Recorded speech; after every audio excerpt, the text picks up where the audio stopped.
Seattle is now a majority renter city. And this legislation is about transparency and it's about affordability. It's about creating a level playing field that rewards responsible landlords. And it's about creating housing stability for renters and stability for our neighborhoods and our communities. That's Seattle Mayor Katie Wilson talking about her junk fees legislation at a press conference a few weeks ago. What are junk fees? Well, we're talking about things like pet fees or mailbox fees, which in some cases are not disclosed to renters when they sign their leases. And for a mayor who's focused on affordability, this is a priority. As it turns out, a number of cities and states have already passed legislation on so-called junk fees, so it's a trend to keep an eye on. But does legislation like this keep housing costs under control? Or do they just lead to landlords raising rents even higher? Some landlords and developers are pushing back on this, setting the stage for a big decision this week for the Seattle City Council with some legislation supported by the mayor and sponsored by Councilmember Foster set for approval. A report here on junk fees on Seattle News, Views, and Brews, your coffee break political podcast. I'm Brian Callanan. I'm a host on the Seattle channel. The views expressed here are mine. My special guest is Kerem Levitas, a senior policy advisor for the mayor's office, focused on junk fees, and I know a whole lot more too, Kerem. I really appreciate you being on the program. Thanks for being here. It's great to be here. Thanks, Brian. All right. Thank you, Kerem. Thanks to everybody out there listening. Thanks to our background noise sponsor, City Grind Espresso on the first floor of City Hall. Please become a patron on Patreon if you could. Giving levels start at just $5 a month. You get access to Patrons First podcast. You get a cool decal too. So please head to Patreon, become a paying member. Shout out to our friends at Converge Media, the video version of the program on Converge Wednesday nights at 7. All right, let's get this party started. Time for Right Here, Right Now. Kerem, let's go big picture and talk about why the city is considering this policy. You got more than half the people in Seattle who are renting their homes, so this affects a lot of people. Tell us, why do you think a ban on junk fees is needed? Yeah, thanks, Brian. And I think what's helpful is to sort of zoom out and take a more macro view and place it in context of what we've seen more broadly in the economy and in sort of consumer and renter and other spaces. And that is that over the past, 5, 10, maybe a few more years, we've sort of seen what I'll call and others have called unbundling of prices, right? So the way I think many of us are familiar with these issues is, we used to go and buy an airline ticket or book a hotel room or buy a concert ticket. And that airline ticket used to be the price that you paid for everything to get you from A to B, right? Right. And now you go and you pay, whatever it is, $200, $250, and then you find out, well, you got to pay a separate amount if you want to sit with your kid, right? And you want to know what your seat assignment is. If you want to bring check a bag, right. If you want to check a bag, 100%, you're going to pay another fee. If you want to carry on luggage, depending on the airline, you might be paying extra. When Spirit was still around, you paid extra for your water, right? Yeah, right. And so you sort of see what was one price sort of broken out into separate pieces. The same is true for hotels, where you're now paying this resort fee, and you're like, "What the heck is this fee? I'm not really sure." And so that's kind of concerning. But those examples are mostly discretionary things. You may decide not to take that flight. You may decide not to book that hotel. But when it comes to the price you need to pay to stay housed, to have a roof over your head, it's just the impacts are different, right? And so that's why we're focused on this. And so what we've seen in the rental space is you used to pay one price to rent. I'm not a renter anymore, but when I was, I paid rent, and that was kind of it, right? And now we've seen it unbundled into things like common area charges, admin fee, month-to-month admin fees, right? Yeah, can I jump in real quick? And I wanted to make sure that I brought this out. The office of the mayor actually surveyed a number of people, a number of renters out there, about 9,000 of them, to get some research going on this issue. I wanted to kind of keep talking about what you're talking about here, what you heard, some examples of what's happening, this unbundling you're talking about. So it's basically, I'm thinking about signing a lease, and then, whoa, there's some fees here. I guess I should still sign it. Can you kind of walk me through what's going on? Yeah. So I'll start with the survey piece, right? So, when the mayor came into office, she's a renter herself, so she's familiar with these things, I think, from personal experience, but also we were hearing a lot about it in the community. from people contacting our office. Seattle has a renters commission. The issues will sort of, which is designed to advise the city and tell us, hey, here are the issues affecting renters. They were bringing it up, others were bringing it up. So we started sort of a research process, right, of both talking to renters, talking to landlords and housing providers, and we launched a survey to try to get some sort of snapshot baseline kind of data on it, and also talked to a whole bunch of other jurisdictions who've engaged on this. And just some top line numbers from that survey. We got a really phenomenal response. 8,800 respondents, which is for a local survey from the government, it's pretty strong. Yeah, it's a lot. Yeah. Strong response rate. So just to give you a couple ballpark, a couple figures from that, over 3,086 people pay a lease signing or admin fee. And I think that's just an example of wait, what is this fee? What service am I getting for this fee? I've signed a lease whereby I will pay you every single month to live here. Yeah. And now I'm paying a fee to sign that lease. It's just kind of like a what the heck is this kind of moment. 3,000, just under 3,400 pay fees for pets. There's fees for common rooms, cleaning common areas. Again, the kind of stuff where you're like, hey, I think I'm paying rent for the privilege of having both a space I walk through to get to my apartment, and the apartment. Why am I paying a separate fee for that? And I'll just say anecdotally, when I started doing this research and really diving in, I just reached out to some friends who are renters. I'm not a renter anymore. And I just said, hey, is this something that you all are experiencing? Are you familiar with this? These are obviously not data. This is just anecdotes from my personal friends. One said, I pay a landscaping fee, so cutting the grass outside my building. Another one had a story about a tree limb falling on her house, and she had to pay a fee to have this was a single family rental.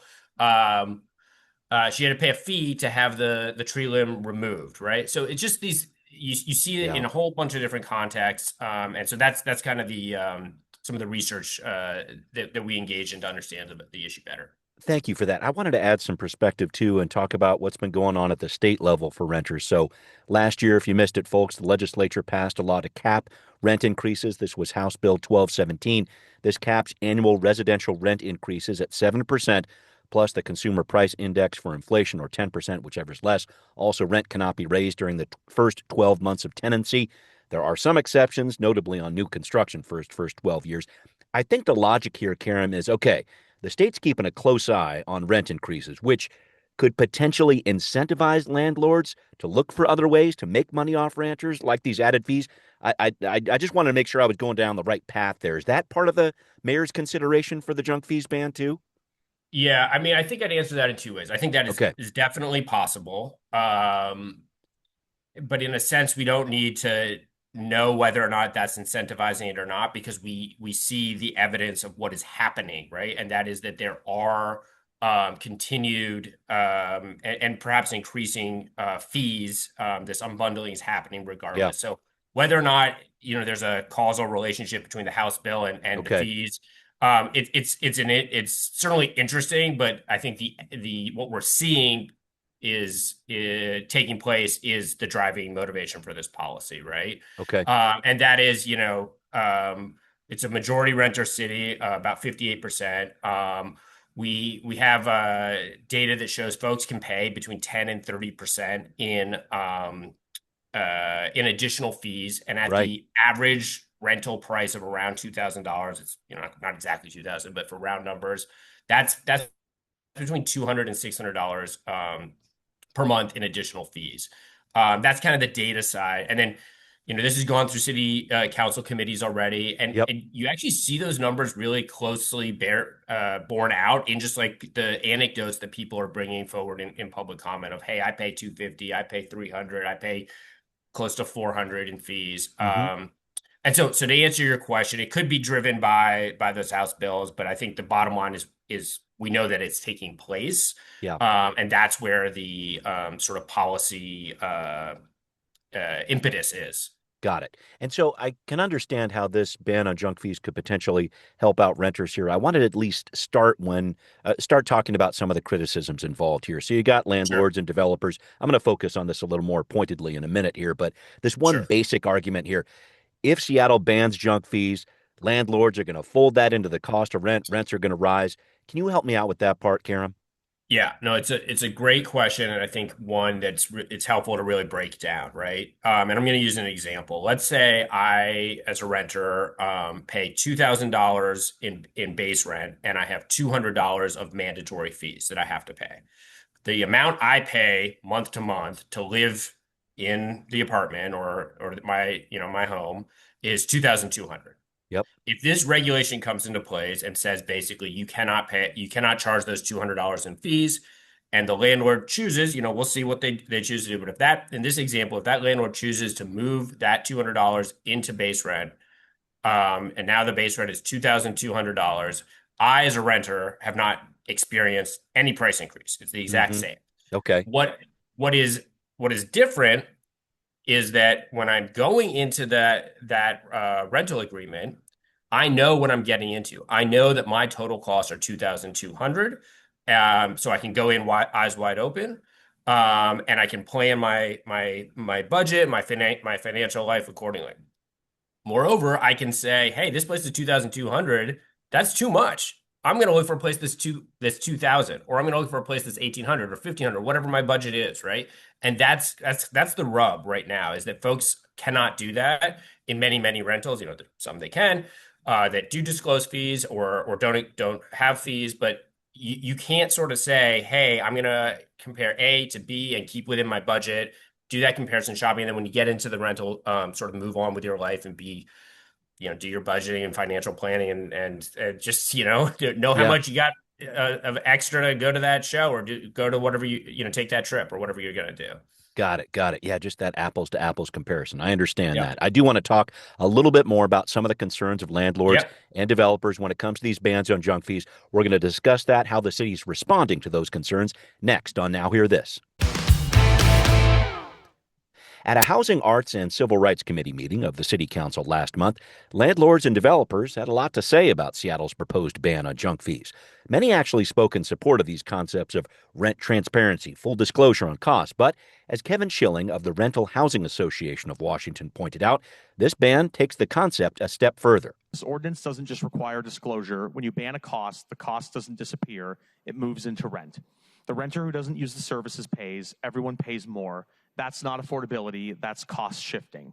Even the city's own expert acknowledged advertised rents will increase. Kerem, I wanted to focus a little more closely on this because there was this example that the RHA was using about pet fees in particular, which would be banned in the legislation the council is set to approve this week. The argument goes like this: I'm a renter who doesn't have a dog, but if there's a ban, now rents have gone up for everyone who lives in the building to cover the costs of pet owners, so I'm subsidizing someone else's dog. How do you respond to that?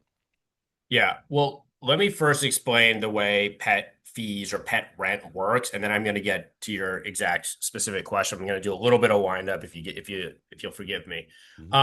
So what is allowed or not allowed in under the proposed ordinance is you can continue as a landlord to charge a pet deposit. That's permitted. That's been permitted for many years. And so you move in, same as your human deposit. You pay a certain amount up front. And if you damage a unit, if your pet damages a unit, you can be charged that amount. Yeah. You can continue if the pet deposit is not sufficient to cover the damage to bill tenants for the additional damage, right? So that's totally permissible under the ordinance. The way pet fees or pet rent works is that those are amounts charged in addition to those pet deposits. And when a pet damages a unit or damages a common area, rather than take that money out of the pet rent that you're paying every single month, it comes out of the pet deposit. It does not come out of the pet rent. And again, if the pet deposit is not sufficient to cover it, you're billed separately, right? So tenants are kind of left in this space of saying, hey, there's this damage. I've been paying every single month. Why is it not coming out of that amount? Or if your pet does not damage a unit, you're left with the question. You have a house cat, right, or whatever, that is not causing an issue. You're left with the question of like, why am I paying every month for something that has never happened, right? And Yeah. so it becomes this ongoing burden and cost for the tenants. And on the landlord and housing provider side, it seems like it's this sort of ongoing revenue stream that isn't tied to actual services Mm. or costs or damage, right? Um, so the way the legislation is set up is they can continue to charge those damage costs, which are tied to Okay. the actual damage and wear and tear, but not this ongoing revenue stream. That was a bit of a wind up, but to get to your specific question of like, hey, Yes. what is the impact on other renters? We think that landlords are still going to be able to and still going to want to offer units that are for pets Yeah. because it is a way for them to compete in the marketplace to offer an amenity which is attractive. There's research out there that actually rental units that are available for pets turn over much, much quicker. Mm. Tenants that have pets stay in units longer, lowers the cost for landlords. And so it may be that buildings sort of focus on being pet friendly. Yeah, I mean, Seattle is a Yep. city where we have more dogs than kids. I just wanted to point out that stat. I Yes. always love bringing that one up. Keep going.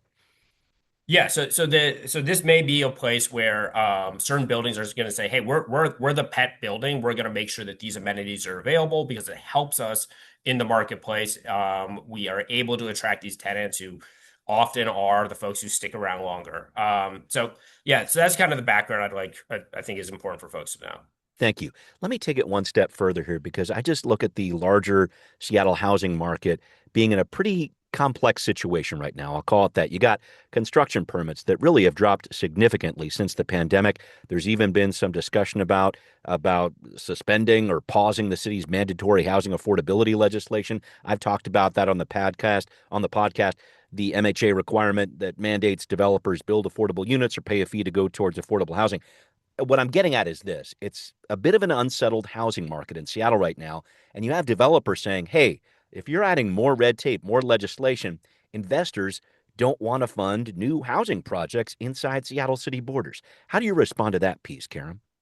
Yeah, I mean, I think what I'd say, just sort of the top line, what this legislation is about, right? It's about creating a clear, fair, and transparent rental market. Folks know what the price is. It's an all-in price, and they're able to make sort of informed decisions. And I think on the landlord side, what it means is you're able to sort of compete on fair and equal terms with everybody. So let's say you have a rental unit that you want to price at $2,000. I have one.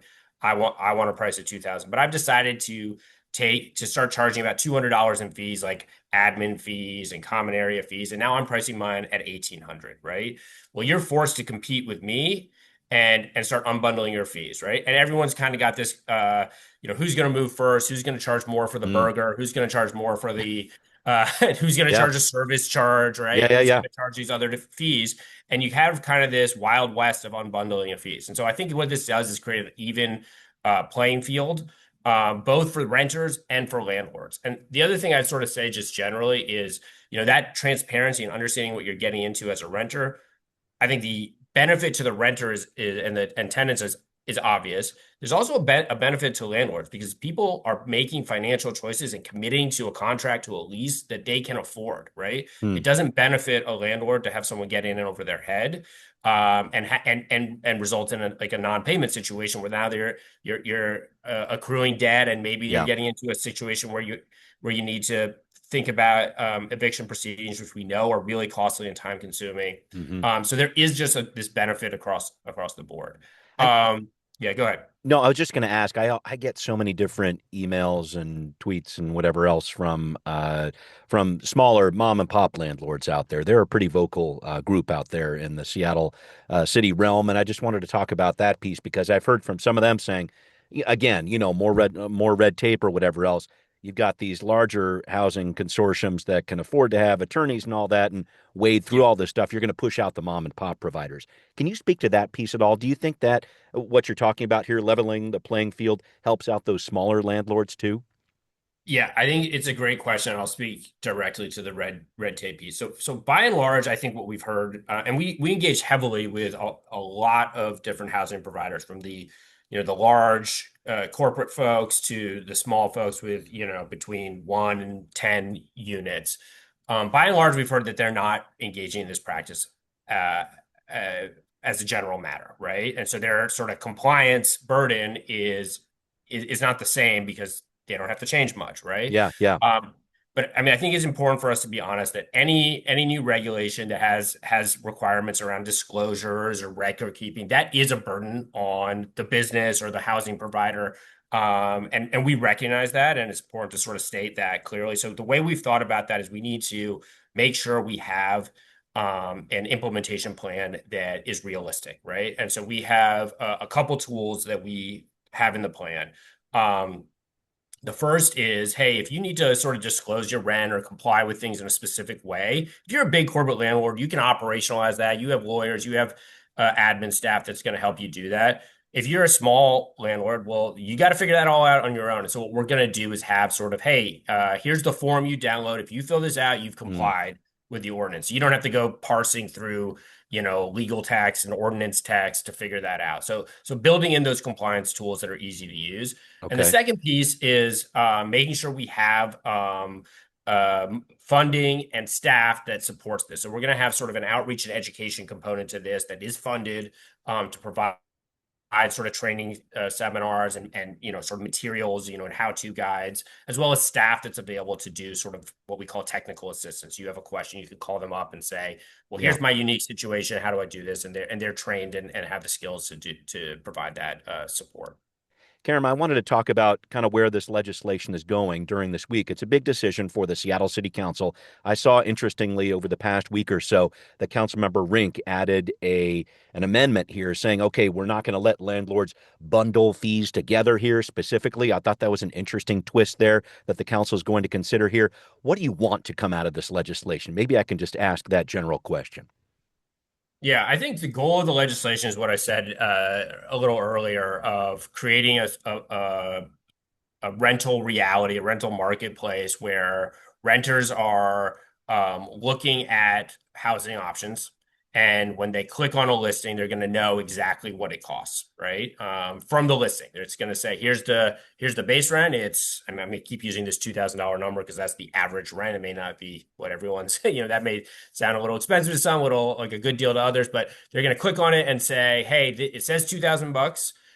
That's what my rent is. And then they can click on other listings and they're going to say 1,800 or 2,100, and that is the price. And they can sort of make those decisions based on what works for them. And then when they go and sign that lease, that is in fact what they're paying month to month. That's the goal for the renter experience. And on the landlord side, the goal is that folks are all playing by the same rules. You're not dealing with this, so-and-so is pricing it at $2,000, and another person is pricing it at $1,800, but with $200 in fees, and that you're engaging with tenants who are going to get into that housing and be good, stable tenants who can afford it, and everyone is sort of in a better